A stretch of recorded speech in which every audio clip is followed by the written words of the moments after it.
5 ওয়াক্ত নামাজ দিনের পর দিন যাদের ছুটে যায়, কি দোকানদারি করে লাইছেন এক একজন, কি দুনিয়া উল্টাইছে জানি না। আপনাকে কার ঘরে কি আছে মিয়া? সোফা 1 সেটের বেশি তো বেশিরভাগ ঘরে 2 সেট সোফা নাই। এটা তো আমার ঘরেও আছে মিয়া। কি বেশি কামাই করে ফেলছেন দুনিয়া মিয়া? হ্যাঁ, 1 সেট সোফা, একটা ডাইনিং টেবিল, 6টা চেয়ার, 2টা খাট, 2টা আলমারি, বাথরুম 2টা, বদনা, বালতি, জগ, মগ, কাঁচের প্লেট, নুনের বাড়ি, আর কি ফার্নিচার এগুলা মিয়া? এটুকু ফালতু জিনিসের জন্য এত মিথ্যা বললেন, এত টাকা সুদ খান, 30 বছর ধরে সুদের চাকরি করেন, 30 বছর ধরে অবৈধ উপার্জন করেন। আরে হারামখোর, তোর লোভ কোনোদিন শেষ হবে না, খোদার কসম তোর অভাবও কোনোদিন শেষ হবে না।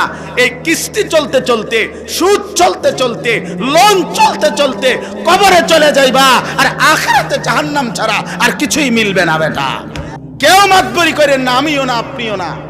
কোন নাফরমান, কোন পাপী, কোন বেনামাজি, কোন চরিত্রহীন যুবক, নারী দেখো, ছবি দেখো, উলঙ্গ দৃশ্য দেখো, জিনা ব্যভিচারের দৃশ্য দেখো, হারাম ছবিতে পড়ে থাকো, মোবাইলের উশৃঙ্খলার উলঙ্গতায় পড়ে থাকো, যুবক নিজেকে চালাক মনে করিস না বাপ। তুই এই সমাজের দুশ্মন, তুই এই জাতির কলঙ্ক।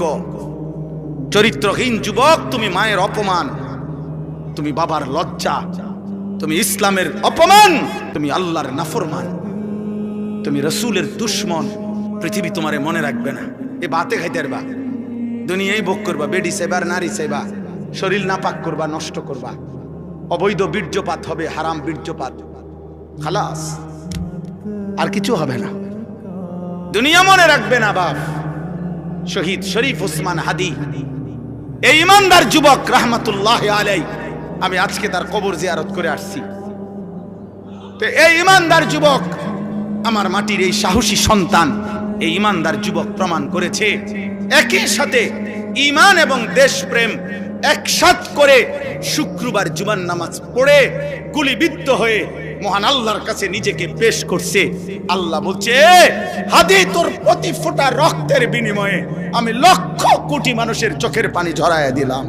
সে 5 ওয়াক্ত নামাজ পড়তো, সে ফজরের নামাজ পড়তো, প্রতিদিন ফজরের নামাজ পড়তো, সে আল্লাহর কোরআনের হাফেজ ছিল, সে রাসূলুল্লাহ সাল্লাল্লাহু আলাইহি সাল্লামের হাদিস স্পষ্ট বিশুদ্ধ কোরআন পড়তে পারতো, হাদিস পড়তো। তার বাবা আলেম ছিলেন, তার মা পর্দানশীল, তার স্ত্রী পর্দানশীল, সে নিজে মাদ্রাসায় পড়ুয়া ছাত্র ছিল। একই সাথে তার কলিজায় ঈমান ছিল, একই সাথে তার কলিজায় দেশপ্রেম ছিল। জমিনের মাটির প্রশ্নে, স্বাধীনতা, সার্বভৌমত্ব, আজাদির প্রশ্নে সে একাই বলছিল যে যদি দেশের একটা মানুষও যদি না বলে, তারপরেও ভারতীয় আধিপত্যবাদের বিরুদ্ধে আমি হাদি একাই বলে যাব, প্রয়োজন আমার জমিনের 1 ইঞ্চি কাউকে নিতে দেব না। জমিনের পাহারাদার ছিল, এই মাটির পাহারাদার, আবার ইমানদারও ছিল। এই জন্য দোস্ত, রাজনীতি আরো অনেকে আগেও করছে, এখনো করবে, কিন্তু এই পরিমাণ মানুষের চোখের পানি অঝরে ঝরানো, এটা কঠিন, এটা কঠিন, এটা কঠিন। আজকেও আমি যখন দেখছি, তখনও দেখছি যে জিয়ারত করতেছে সাধারণ মানুষ, যেই দেখলাম যে সব কাঁদতেছে। এই জন্য কিশোর ভাই, যুবক, নওজওয়ান, মরলে এমন মরাই মরে। কত হাফেজ, কত আলেম, কত মুফতি, কত মুহাদ্দিস, কত পীর, কত বুজুর্গ, কত আউলিয়া, কত হাফেজে কোরআন, কত 90 বছরের বুড়া মানুষ, 4 বছরের বাচ্চা মানুষ, সবাই চোখ দিয়ে আল্লাহ তার জন্য পানি ঝরাইছে। প্রতিটা চোখের পানি তার জন্য দোয়া না? কথা বলেন না কেন? প্রতি ফোঁটা চোখের পানি তার জন্য দোয়া না? তাইলে এমন একটা মরণ তুমি মরো, যে মরণে দেশ কাঁদবে, মাটি কাঁদবে, যে মরণে কোটি মানুষের চোখের পানি ঝরবে। ঈমান এবং দেশপ্রেম একসাথ করছে, সে একসাথ করেছে।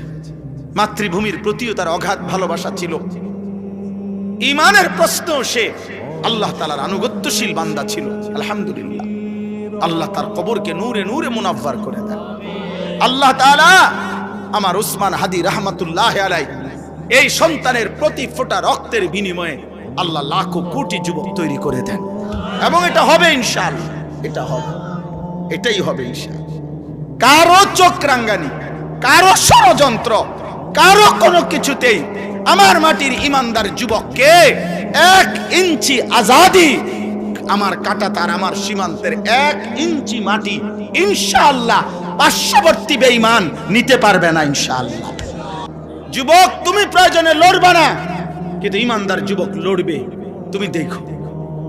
এজন্য তোমরা, আমি অনুরোধ করছি কিশোর যুবক ছেলেরা, নারী দেখতে দেখতে, ছবি দেখতে দেখতে, উলঙ্গ দৃশ্য দেখতে দেখতে, নারী দেখছি, মোবাইলে ছবি দেখছি, তার ফাসাদ লাথি দিছি, তার শার্ট টাইনা ধরছে, তারে ঘুষি দিয়া লাইছে, ওই তোর চুল ধরে টান মারছে, কি রে এরম করস কা? আমরা ফ্রেন্ড, তো ফ্রেন্ডে বুঝি আরেক ফ্রেন্ডের লাথি দেয়া, তো দুইটাই তো অপদার্থ ফ্রেন্ড, দুটাই তো প্লাস্টিক। এটা কোন ধরনের ফ্রেন্ড হইলো? একটা আরেকটা লাথি দাও। তাহলে বলেন মিয়া, জীবন মানে শুধু দুনিয়া উপভোগ করা? আখিরাতের ফিকির কে করবে? কবরের ফিকির কে করবে? পরকালের ফিকির করবে কে? এই জন্য আমি আপনাদের কাছে বলি, আমার মূল বক্তব্য এটা।